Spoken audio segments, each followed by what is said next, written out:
रस्ता सुरक्षा जीवन रक्षा हा संदेश केवळ घोषवाक्य न राहता तो प्रत्येकाच्या दैनंदिन जीवनाचा भाग व्हावा असे आवाहन जिल्हाधिकारी योगेश कुंभेजकर यांनी केले।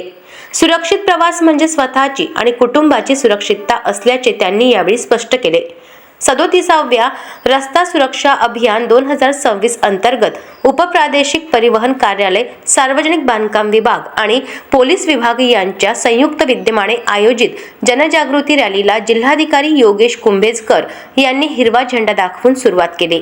या रॅलीस निवासी उपजिल्हाधिकारी विश्वनाथ घुगे, उपप्रादेशिक परिवहन अधिकारी संग्राम जगताप, सार्वजनिक बांधकाम विभागाचे उपकार्यकारी अभियंता अजिम शेख, शहर वाहतूक शाखेचे पोलीस निरीक्षक बाळासाहेब नाईक यांच्यासह विविध विभागाचे अधिकारी उपस्थित होते।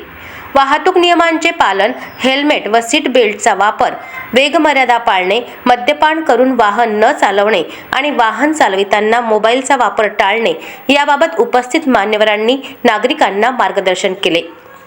कार्यक्रमादरम्यान वाहतूक नियमांवरील पत्रके आणि माहिती पुस्तकांचे विमोचन करण्यात आले।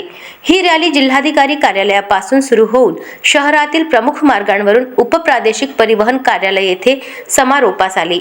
रस्ता अपघात टाळण्यासाठी प्रत्येक नागरिकाने स्वतःपासून सुरुवात करावी असा निर्धार यावेळी व्यक्त करण्यात आला। रस्ता सुरक्षा ही केवळ प्रशासनाची नव्हे तर प्रत्येक नागरिकाची सामूहिक जबाबदारी आहे। रस्ता सुरक्षा जीवन रक्षा हा संदेश जनमानसात रुजवण्यासाठी वाशिममध्ये राबविण्यात आलेले हे अभियान निश्चितच महत्त्वपूर्ण ठरणार आहे। प्रतिनिधी प्रताप नागरे, अजिंक्य भारत न्यूज।